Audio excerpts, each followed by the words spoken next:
అందరికీ నమస్తే. మన జీవితంలో ఎవరి జీవితమైనా కావచ్చు, ఎవరికైనా సరే ఎప్పటికప్పుడు చాలా సందర్భాల్లో ప్రశాంతంగా నవ్వుతూ ఉండడం, ఆనందంగా ఉండడం లేదా సానుకూలంగా ఉండడము అనేది సాధ్యం కాకపోవచ్చు. కొన్నిసార్లు మనకు తెలియకుండానే కోపము, కాసింత అసూయ లేదా నిరాశ, భయము, బాధలు అనేటువంటి అనేక రకాలైనటువంటి ప్రతికూల భావోద్వేగాలు అంటే నెగిటివ్ ఎమోషన్స్ మన మనస్సులో జనించవచ్చు. అయితే ఇది సహజమే. ఈ విషయం చాలా సహజం. అంటే ఎంత పెద్ద వాళ్ళకైనా, ఎలాంటి గొప్ప వ్యక్తులకైనా, ఎవరికైనా సరే చిన్న పెద్ద తేడా లేకుండా అప్పుడప్పుడు మనలో నెగిటివ్ ఎమోషన్స్ అనేటివి జనిస్తుంటాయి. అయితే ఇక్కడ జనించడం తప్పు కాదు, అది సహజమైనటువంటి విషయమే. కానీ వాటిని మనం కంట్రోల్ చేయకపోతే ఏమవుతుంది అనేది ఇక్కడ మనం మాట్లాడుకుందాం. ఇప్పుడు అందరికీ జనిస్తాయి, కాకపోతే కొంతమంది ఏంటి అంటే వాటిని కంట్రోల్ చేసుకోగలుగుతారు, వాటిని బ్యాలెన్స్ చేయగలుగుతారు. కాబట్టే బయటికి సంతోషంగా, ప్రశాంతంగా, నలుగురికి ఆదర్శంగా కనిపిస్తుంటారు. మరి వాటిని మనం కంట్రోల్ చేయకపోతే ఏమవుతుందో చెప్పండి? మనలో కలిగినటువంటి నెగిటివ్ ఎమోషన్స్ కంట్రోల్ చేయకపోతే ఏమవుతుంది? మన చుట్టూ ఉన్నటువంటి మనకి ఇతరులతో ఉన్నటువంటి సంబంధాలని, రిలేషన్స్ని స్పాయిల్ చేస్తుంది. మన కెరీర్ని స్పాయిల్ చేసి మన కెరీర్ మీద ప్రభావితం చూపిస్తుంది. అది ఆటోమేటిక్గా మన రిలేషన్స్ అంటే సంబంధాల మీద, కెరీర్ మీద ప్రభావం చూపించింది అంటే మన ఆరోగ్యం మీద కూడా ప్రభావితం చూపిస్తుంది. కాబట్టి నెగిటివ్ ఎమోషన్స్ని కంట్రోల్ చేసుకున్న వాళ్ళు జీవితంలో ఎదగడానికి అదొక ప్రధానమైనటువంటి కారణం. నలుగురికి నవ్వుతూ కనిపిస్తూ, నలుగురికి మార్గదర్శకంగా, ఆదర్శనీయంగా ఉంటుంటారు వాళ్ళు. ఇప్పుడు కొంతమందిని చూడండి, వాళ్ళ చుట్టూ ఎప్పుడూ నలుగురు ఉంటారు. వాళ్ళు ఎలా ఉంటారు అంటే ప్రశాంతంగా మంచి నిర్ణయాలను, మంచి సలహాలను ఇతరులకు ఇస్తూ, సంతోషంగా ఉంటూ, వాళ్ళ వల్ల ఇతరులకి ఆనందాన్ని ఇస్తూ, వాళ్ళు ఆనందంగా ఉంటూ ఇతరులు ఆనందంగా ఉండేటట్టు చేస్తుంటారు. చూసారా? వాళ్ళ చుట్టూ ఎప్పుడూ కూడా నలుగురు చేరుతుంటారు. వాళ్ళకి ఇతరులతోటి మంచి సంబంధ బాంధవ్యాలు ఉంటాయి. అవును కదా? అలా కాకుండా ఎప్పుడూ ఒక మనిషి చిటపటలాడుతూ కోపంగా, చికాగ్గా ఇలా ఉన్నారనుకోండి, యుద్ధం చేస్తున్నట్టుగా, వాళ్ళ దగ్గరికి ఎవరైనా వెళ్తారా? అంటే నెగిటివ్ ఎమోషన్స్తో నిరంతరం క్యారీ చేసే వ్యక్తులకి సాధ్యమైనంత వరకు దూరంగా ఉందాం అనుకుంటారు. ఎవరైనా సరే అమ్మో వాళ్ళ జోలికి వెళ్ళొద్దు అనుకుంటారు కదా. అంటే మీరు చూడండి, ఒక నిగనిగలాడుతూ పచ్చని ఆకులతోటి కలకలలాడే చెట్టు మీదనే పక్షులన్నీ వాలుతాయి. కానీ బగబగమండే చెట్టు మీద పక్షులు వచ్చి వాలుతాయా? లేదు కదా. ఎవరమైనా సరే, ఏ మనిషి అయినా సరే తను హ్యాపీగా ఉండే పీపుల్ తోటే ఉండడానికి ట్రై చేస్తారు. నెగిటివ్ ఆలోచనలతోటి, నెగిటివ్ ఎమోషన్స్ని క్యారీ చేసే వాళ్ళ దగ్గరికి మ్యాక్సిమం దూరంగా ఉండే ప్రయత్నం చేస్తుంటారు. అయితే ఈ భావోద్వేగాలు కలగడం అనేది తప్పు కాదు. కానీ మనం ఏం చేయాలి అంటే ఈ నెగిటివ్ ఫీలింగ్స్ ఎందుకు వస్తున్నాయి అనే దాని మీద మనం ఫోకస్ చేయాలి. ఈ భావోద్వేగం అనేది నాకు నష్టం చేస్తుందా, లాభం చేస్తుందా, దీనివల్ల నేను ఏం కోల్పోతున్నాను అనే విషయాల మీద మనం ఫోకస్ చేయాలి. ఫర్ ఎగ్జాంపుల్, ఒక మనిషికి కోపం వచ్చింది అనుకుందాం. అసలు నాకు ఎందుకు కోపం వస్తుంది? ఎదుటివాళ్ళకి కూడా కోపం వస్తుంది కదా. ఎదుటి వాళ్ళు కూడా నాకు వచ్చినట్టే వాళ్ళకు కూడా వస్తుంది కదా. నేనే ఎందుకు ప్రదర్శిస్తున్నాను?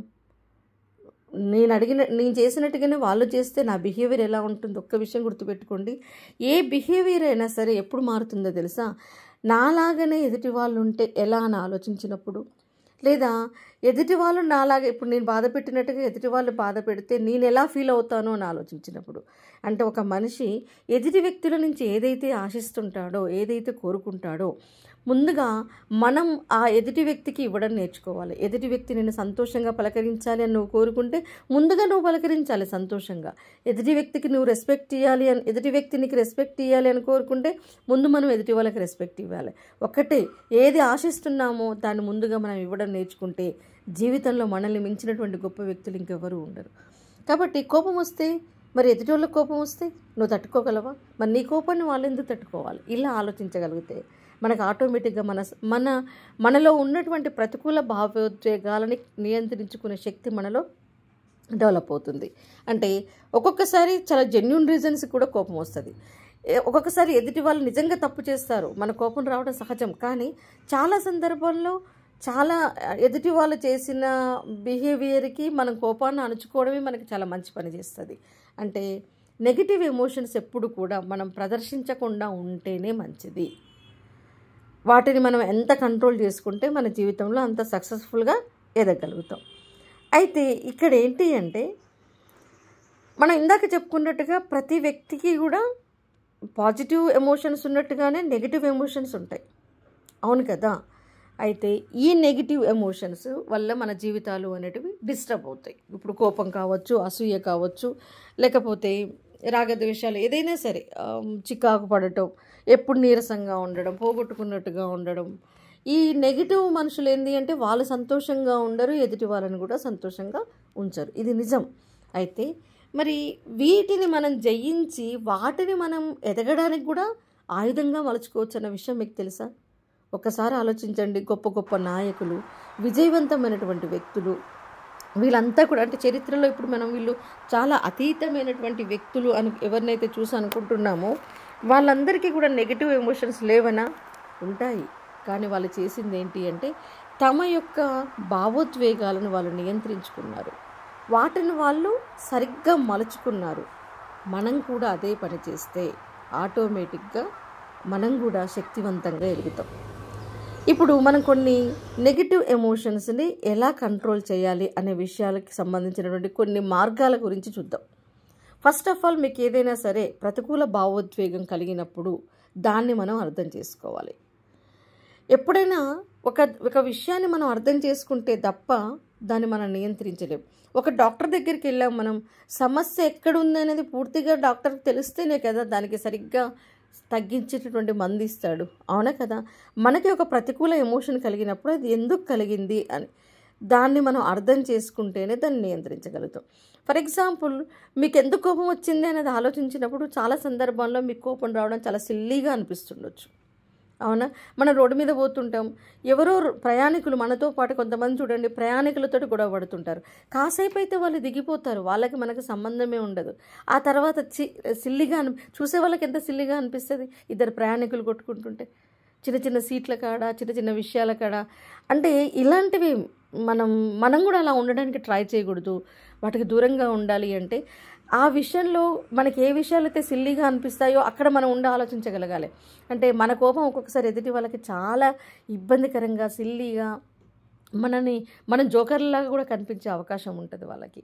కాబట్టి మనల్ని ఎప్పుడైనా సరే నెగిటివ్ ఎమోషన్స్ని క్యారీ చేసే వాళ్ళ పట్ల ఎదుటి వాళ్ళకి నెగిటివ్ ఫీలింగ్సే ఉంటాయి. కాబట్టి మనం ఏం చేయాలి అంటే కోపం వస్తే ఒక్క క్షణం నాకు ఎందుకు కోపం వచ్చింది, ఇది నిజంగా నీకు కోపగించుకోవాల్సినటువంటి విషయమేనా? నాకు కోపం వచ్చినట్టుగా ఎదుటి వాళ్ళకు కూడా వస్తుంది కదా. సో ఇక్కడ నేను కాస్త సహనంగా ఉంటే ఏమవుతుంది, నువ్వు కోపగించుకోకుండా ఉంటే ఏమవుతుంది, ఇలా దాని గురించి ఆలోచించినప్పుడు ఆ గ్యాప్లో మన ఎమోషన్ కాస్త తగ్గుతుంది. కొన్ని సందర్భాల్లో అవసరమే కోపం, అన్ని సందర్భాల్లో కాదు. ఇక్కడ మీరు అంటే ఒక్కొక్కసారి ప్రదర్శించాల్సిన అవసరం కూడా ఉంటుంది, కానీ ఎక్కువ సార్ల గురించి నేను ఇక్కడ మాట్లాడుతున్నాను. కాబట్టి కోపం వచ్చినప్పుడు ఇమీడియట్గా మనం మాట్లాడకుండా కాసేపు కంట్రోల్ చేసుకుంటే ఆటోమేటిక్గా దాని తీవ్రత తగ్గుతుంది.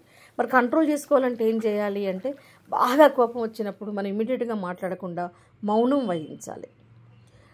ఆ భావోద్వేగాల్ని మన శత్రువులుగా చూడకుండా వాటిని జయించడానికి మనం ప్రయత్నించడమే కాకుండా వాటిని మన ఎదుగుదలకి కోసం ఉపయోగించుకోవాలి. అంటే కొన్ని భావోద్వేగాలు మనం ఎదగాల్సింది ఉంది అని చెప్పేసి మనకి సూచనగా వస్తుంటాయి. ఫర్ ఎగ్జాంపుల్, కోపం యొక్క మూలాన్ని అన్వేషిస్తే మనం దాన్ని జయించగలుగుతాం. అదేవిధంగా భయం వేస్తుందా ప్రతి విషయానికి? ఎందుకు భయం వేస్తుంది చెప్పండి మీకు. ఫర్ ఎగ్జాంపుల్, మీరు సరిగ్గా ప్రిపేర్ కాకుండా ఎగ్జామ్ హాల్కి వెళ్ళారు, భయం వేస్తుంది. ఆ భయం యొక్క ఇండికేషన్ ఏంటో తెలుసా? మీరు బాగా చదవాలి, అదే నువ్వు బాగా చదువుంటే ఇప్పుడు నీ భయం కలగకపోతుండే కదా అని నీ మనసు నీకు హెచ్చరిస్తుంది. నువ్వు సరిగ్గా నీకు నలుగురిలోకి వెళ్ళి మాట్లాడే కమ్యూనికేషన్ స్కిల్స్ నువ్వు డెవలప్ చేసుకోలేదు. నలుగురిలో మాట్లాడాల్సిన అవసరం వచ్చినప్పుడు కొంతమంది చూడండి ఎంత పెద్దోళ్ళైనా సరే మైకి పట్టుకుంటే గజగజ వణికిపోతుంటారు. అంటే దాని అర్థం ఏంటిది? నువ్వు ఇంకా ఎదగాల్సింది ఉంది, నీలో కమ్యూనికేషన్ స్కిల్స్ లేవు, నువ్వు మార్చుకో అని సంకేతం అది. చూసారా నెగిటివ్ ఎమోషన్స్ మనం ఎదగడానికి ఎలా మలుచుకోవచ్చు? అంటే భయం కలుగుతుంది అంటే ఆ భయానికి గల మూలాన్ని నువ్వు అన్వేషిస్తే నీకు ఇంగ్లీష్ రాకపోవడం వలన భయం కలగవచ్చు, నలుగురిలో నువ్వు మాట్లాడేది నేర్చుకోకపోవడం వలన భయం కలగవచ్చు, సబ్జెక్టు తెలియకపోవడం వలన భయం కలగవచ్చు. అవునా కదా? తప్పు చేసినప్పుడు భయం కలగవచ్చు. అంటే తప్పు చేయొద్దు అన్న విషయం నీకు నేర్పిస్తుంది. కాబట్టి భయం నుంచి కారణం తెలుసుకుంటే ఆ భయం కలగకుండా నువ్వు చూసుకోవాలి. కాబట్టి నెక్స్ట్ టైం నువ్వు మెరుగవుతావు. ఇలా మనం ఆలోచించగలగాలి. అర్థమైంది కదా. అంటే సిద్ధంగా ఉండాలి, మరింత సిద్ధంగా ఉండాలి అని చెప్పడానికే భయం ఒక సంకేతం కదా. అదేవిధంగా అసూయ కలిగిందా ఎవరి మీదనైనా, మీ పక్కన ఉన్నటువంటి కొలీగ్స్ మీదనో, మీ నైబర్స్ మీదనో, వాళ్ళు బాగా ఎదిగిపోతున్నారు అన్న అసూయ నీకు అనిపించింది అన్నప్పుడు దాని అర్థం ఏంటిది? నువ్వు ఎదగాలి, నువ్వు ఎదగడానికి ట్రై చేయి అని నీ మనసు నీకు చెప్పాలి. అసూయను పెంచి పోషించుకుంటే నువ్వు ఎదగవు, అక్కడే ఆగిపోతావు. డస్ట్బిన్కి మనకి పెద్ద తేడా ఏమీ ఉండదు, ఓ మూలనున్న రాయికి మనకి తేడా ఉండదు, గోడ కొట్టిన సున్నానికి మనకి తేడా ఉండదు. బట్ ఒక ఫీలింగ్ అనిపిస్తుండొచ్చు సహజంగా, రే నేను వెనకబడిపోయానే, అబ్బా వాళ్ళు ముందుకెళ్ళిపోయారే. దాన్ని నువ్వేం చేయాలి, ఈసారి నేను ముందుకెళ్ళాలి అన్నంత పాజిటివ్గా నువ్వు మలుచుకోవాలి అన్నట్టు. అంటే నెగిటివ్ ఎమోషన్స్ని మనం సరిగ్గా ఆలోచించి ఆ మూలాన్ని కనుక్కుంటే, ఎందుకు అసూయ కలిగింది, వాళ్ళకు ఒక మంచి ఉద్యోగం వచ్చింది, నీకు రాలే, అసూయ కలిగింది. ఇప్పుడు నువ్వేం చేయాలి, మంచి ఉద్యోగం కోసం ప్రయత్నించాలి, నాకు మంచి ఉద్యోగం రావాలి అని నువ్వు ఆలోచించాలి, ఇలా అన్నట్టు. సో భావోద్వేగాలని శత్రువులుగా చూడొద్దు మనం, మనకి అవి ఎదుగుదలకి కారణాలుగా, ఎదుగుదలకి సంకేతాలుగా మనం మార్చుకోవాలి. సో ఏదైనా సరే నెగిటివ్ ఎమోషన్స్ మనకు వచ్చినప్పుడు ఏం చేయాలి అంటే, వెంటనే స్పందించకుండా కొన్ని క్షణాలు, కొన్ని నిమిషాలు మనం మౌనంగా ఉన్నప్పుడు ఏమవుతుంది అంటే, వాటి ప్రభావం అనేది తగ్గుతుంది. కాబట్టి నెగిటివ్ భావోద్వేగం వచ్చినప్పుడు మనం మౌనం పాటిస్తే ఆటోమేటిక్గా వాటి మీద మనం సక్సెస్ అవుతాం. రియాక్ట్ అవ్వకండి, ఇమీడియట్గా రెస్పాండ్ అవ్వకండి. చాలామంది చెప్తుంటారు కదా పెద్దవాళ్ళు, కోపంతో ఉన్నప్పుడు మాట్లాడకూడదు, వెంటనే స్పందించకూడదు, కొన్ని నిమిషాలు ఆగితే ఆ కోపం ప్రభావం తగ్గుతుంది. ఒకసారి అరే నేను అలా మాట్లాడకుండా ఉండాల్సి ఉంటేనే అనిపిస్తుంది, నోరు జారితే మళ్ళీ వెనక్కి తెచ్చుకోలేం. కాబట్టి కోపాన్ని జయించాలి అంటే కోపంగా ఉన్నప్పుడు మౌనంగా ఉండండి. క్రమక్రమంగా నేను తప్పు చేశాను అన్న గిల్టీ ఫీలింగ్ కూడా స్టార్ట్ అవుతుండొచ్చు ఒక్కొక్కసారి. అదేవిధంగా బాధతో ఉన్నప్పుడు నిర్ణయాలు తీసుకోవద్దు. కొంతమంది చూడండి, ఆ బాధలో, ఆ ఆవేశంలో నిర్ణయాలు తీసుకొని కుటుంబాలను నాశనం చేసుకుంటుంటారు, ఆత్మహత్యలు చేసుకుంటుంటారు, సంబంధ బాంధవ్యాలను తెంచేసుకుంటుంటారు. ఆ తర్వాత బాధపడ్డా కూడా మళ్ళీ అవి తిరిగి రావు. కాబట్టి బాధలో ఉన్నప్పుడు నిర్ణయాలు తీసుకోవద్దు. అంటే ఒకసారి ఫెయిల్యూర్ అయింది అని చెప్పేసి బాధ కలిగించి ఇంకోసారి నేను ప్రయత్నించాలని కొంతమంది నిర్ణయం తీసేసుకుంటారు. ఇలాంటి కాదు, మళ్ళీ కాసేపు గ్యాప్ తీసుకొని మౌనంగా ఉండి దాని నుంచి బయటపడి అప్పుడు నిర్ణయం తీసుకోవాలి. వేగంగా స్పందించడం ముఖ్యం కాదు, ఇక్కడ సరిగ్గా స్పందించడం అనేది ముఖ్యం. అంతేకాకుండా నెగిటివ్ ఎమోషన్స్ నుంచి మనం బయటపడాలి అంటే మన శరీరాన్ని మార్చుకోవాలి, ఆటోమేటిక్గా మన మనసు మారిపోతుంది. మీరు గమనించారా, ఎప్పుడైనా సరే మన నిరాశగా ఉన్నప్పుడు భుజాలు వాలిపోతాయి, భుజాలు తేలాడతాయి, ఇట్లా నెమ్మదిగా నడుస్తాం, అలసటగా నడుస్తాం, అనాసక్తిగా ఉంటాం, నాకు ఇంట్రెస్ట్ లేదన్నట్టుగా ఉంటాం, ఎవరితో మాట్లాడడం, ఇవన్నీ మనకి నెగిటివే. ఎప్పుడైతే మనం నిటారుగా నడుస్తామో, ఎప్పుడైతే భుజాలను స్ట్రైట్గా ఉంచుతామో ఆటోమేటిక్గా మన కాన్ఫిడెన్స్ పెరుగుతుంది. నడవండి, మీకు నెగిటివ్ ఎమోషన్స్, ప్రతికూల భావోద్వేగాలు మీలో ప్రవేశించగానే కాసేపు స్పీడ్గా నడవండి, కాసేపు వర్కౌట్స్ చేయండి, కాసేపు వ్యాయామం చేయండి, మీ శరీరం భాషను మార్చుకోండి, మీ శరీరం యొక్క స్థితిని మార్చుకుంటే ఆటోమేటిక్గా మన మీద మన కాన్ఫిడెన్స్ వెళ్ళి మన శరీరం యొక్క మూడంతా చేంజ్ అయిపోతుంది. శరీరాన్ని మార్చితే మూడు మారిపోతుందన్న విషయం మీరు ప్రాక్టికల్గా మీరే తెలుసుకుంటారు. ప్రయత్నించడం మొదలుపెట్టండి. అదేవిధంగా దృష్టిని మార్చుకోవాలి, మన జీవితం మారిపోతుంది. మనం చూసే దృష్టికోణాన్ని మార్చుకుంటే జీవితమే మారిపోతుంది. నిజం ఇది. నెగిటివ్ ఎమోషన్స్ ఎప్పుడు ఎక్కువ వస్తున్నాయి, మీరు ఏమీ చేయకుండా ఉంటే, మీరు మీ సమస్యల గురించి మీరు మళ్ళీ మళ్ళీ ఆలోచిస్తే అక్కడే కూరుకొని పోతారు. ఒక సమస్య వచ్చింది, ఏం చేయకుండా ఆనే కూర్చొని సమస్య వచ్చిందంటే తీరిపోతుందా? లేదు కదా. సమస్య మీద కంటే దృష్టిని సమస్య పరిష్కారం మీదకి మళ్ళించాలి. సో దానికి పరిష్కారం ఏంటి అనేది ఆలోచిస్తే, మన దృష్టిని ప్రతికూల విషయాల నుంచి సానుకూల విషయాలపైన మనం కేంద్రీకరిస్తే ఆటోమేటిక్గా మన నెగిటివ్ ఎమోషన్స్ నుంచి బయటపడతాం. ఏదైనా ప్రతికూల భావోద్వేగాలు వచ్చినప్పుడు ఒక మంచి పుస్తకం చదవడం, మంచి మోటివేషనల్ వీడియోస్ చూడటం, మనకి ఇష్టమైనటువంటి హ్యాబీ, కొంతమందికి గార్డెనింగ్ ఉంటుంది, కొంతమందికి వాకింగ్ చేస్తారు, కొంతమందికి మంచి పెయింటింగ్స్ వేస్తారు, కొంతమంది మంచి పాటలు వింటారు, మంచి సినిమాలు చూస్తారు. ఏదైనా మీకు ఇష్టమైన హ్యాబీని మీకు ఇమీడియట్గా ఇంప్లిమెంట్ చేస్తే మీ మూడ్ అనేది చేంజ్ అయిపోయి ఆ ప్రతికూల భావోద్వేగాల నుంచి మీరు బయటకు వచ్చేస్తారు. అంటే దృష్టిని మలచాలి మనం, ఆ విషయం నుంచి మనం డైవర్ట్ అయితే ఆటోమేటిక్గా మీకు వాటిని జయించగలుగుతారు. అదేవిధంగా ధన్యవాద భావన, గ్రాటిట్యూడ్ని మనం అలవాటు చేసుకోవాలి. నెగిటివ్ ఎమోషన్స్ తగ్గించడానికి అత్యంత శక్తివంతమైనటువంటి మార్గం ధన్యవాద భావన. మన జీవితంలో లేని వాటి గురించి ఆలోచించడం కంటే ఉన్న మంచి విషయాలను గుర్తించండి. ఎదుటి వ్యక్తుల్లో అయినా సరే, మన జీవితంలో అయినా సరే, మనకు ఉన్నటువంటి మంచిని, మన దగ్గర ఉన్నటువంటి అనుకూల విషయాల గురించి, వాటిని గురించి కనుక మనం ఆలోచిస్తే, లేని వాటి మీద కంటే ఉన్న వాటి మీద ఫోకస్ చేసినప్పుడు నేను ఈ ఉన్న వాటికి మనం కృతజ్ఞతతో ఉండాలి అన్న విషయం మనం ఆలోచించాలి. ఈరోజు మనకు ఒక గాడ్ గిఫ్ట్. ఈరోజు నేను బ్రతుకున్నాను అంటే దీనికి నేను కృతజ్ఞత చూపించాలి. నేను ఇంత మాత్రం చదువుకున్నాను అంటే దీనికి మనం కృతజ్ఞత చూపించగలగాలి. అంటే నీకు ఏవైతే దక్కాయో వాటికి నువ్వు కృతజ్ఞత చూపిస్తూ మీ వద్ద ఉన్నదాన్ని గుర్తుంచుకొని లేని దాని గురించి నిరాశపడుతూ ఉంటే, మీరు లేని దాని మీద ఫోకస్ చేస్తే ఆటోమేటిక్గా మీ జీవితం అంతా కూడా నిరాశ నిస్పృహల్లో కూరుకొని పోతుంది. అయితే ఎప్పుడైనా సరే లేని దానికోసం ఎదగడానికి ట్రై చేయాలి తప్ప లేదు లేదు అని ఏడుస్తూ కూర్చుంటే జీవితం మారదు. సో మనకున్న దానికి ధన్యవాదాలు చెప్పుకుంటూ లేని దానికోసం ప్రయత్నించాలి. నీ వల్ల వీలైతే దాన్ని సాధించుకోవాలి. కానీ వాళ్ళకుంది కదా అని ఏడుస్తూ, వీళ్ళకుంది కదా అని ఏడుస్తూ, నాకు లేదు కదా అని ఏడుస్తూ కూర్చోవడం కాదు. ఇక్కడ ధన్యవాద భావంతో లేదా ధన్యవాదంతో మనం జీవించి ఉన్నప్పుడు నెగిటివ్ భావోద్వేగాలకు అసలు స్థానం ఉండదు. అసలు ఎక్స్పెక్టేషన్స్ అనేటివి లేకపోతే ఇక నెగిటివ్ ఆలోచనలు ఎక్కడ ఉంటాయి చెప్పండి? ఎంతసేపు ఎదుటి వాళ్ళు మనకు రెస్పెక్ట్ ఇవ్వాలి, ఎదుటి వాళ్ళు నేను చెప్పినట్టు వినాలి, ఎదుటి వాళ్ళు అలా ఉండి ఇది కాదు. అసలు ఆ ఎక్స్పెక్టేషన్స్ అనేటివి లేకపోతే మనం అందరి పట్ల సానుకూలంగా ఉంటాం. అదేవిధంగా నిరాశగా ఉన్నప్పుడు మీ కళల్ని గుర్తు చేసుకోండి, మీ లక్ష్యాన్ని గుర్తుంచుకోండి. మీరు ఎందుకు జీవిస్తున్నారు, నిజంగా మీకు కావాల్సినది ఏమిటి, ఇలా అసలు మీ గోల్ ఏంది, ఇలా మీ కళలని మనం నెరవేర్చుకోవడానికి ఏం చేయాలి, మీ భావోద్వేగాలు అంటే మీ నెగిటివ్ ఆలోచనలు, నెగిటివ్ ఎమోషన్స్ అనేటివి ఇప్పుడు మీకు అవసరమా? వీటిని పట్టుకొని కూర్చుంటే నేను అసలు లక్ష్యాన్ని చేరుకోగలనా, నా గోల్ని రీచ్ అవ్వగలనా అని ఇలా మీరు మైండ్ని ఒక్కసారి మీ గోల్ని కనుక మీరు గుర్తు చేసుకుంటే ఇవన్నీ అనవసరమైన విషయం మీకు ఇమీడియట్గా వచ్చేస్తుంది. పనికిరాని విషయాల మీద నేను ఫోకస్ చేస్తే నేను నా గోల్ని ఎప్పుడు రీచ్ అవుతాను అని నీ మనసు నీకు నిరంతరం ఇస్తుండాలి. నిన్ను ఎప్పటికప్పుడు అలర్ట్ చేస్తుండాలి. సో మనల్ని ఎప్పుడైనా గుర్తుపెట్టుకోండి, లక్ష్యం మీద ఫోకస్ పెరుగుతున్న కొద్దీ అనవసర విషయాల మీద ఫోకస్ తగ్గుతుంది. లక్ష్యం మీద ఫోకస్ పెరుగుతున్న కొద్దీ నువ్వు స్ట్రాంగ్ అవుతావు. ఇవన్నీ నథింగ్, నీకు ఒక ప్లేస్కి వెళ్ళడమే నీ లక్ష్యం, అవునా?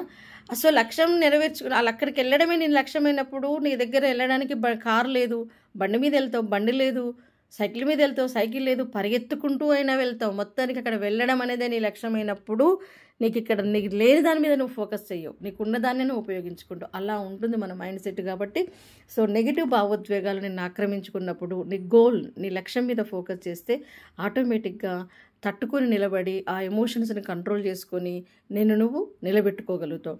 గుర్తుపెట్టుకోండి, కష్టాన్ని తట్టుకొని నిలబడ్డ వాళ్ళే విజేతలు. సో కాబట్టి మీ భావోద్వేగాలను అర్థం చేసుకోండి, వెంటనే స్పందించకుండా ఆలోచించండి, శరీరాన్ని మార్చుకోండి, ఫిట్గా ఉండండి, కృతజ్ఞతా భావాన్ని కలిగి ఉండండి. ముఖ్యంగా మీ కళలని మర్చిపోకండి,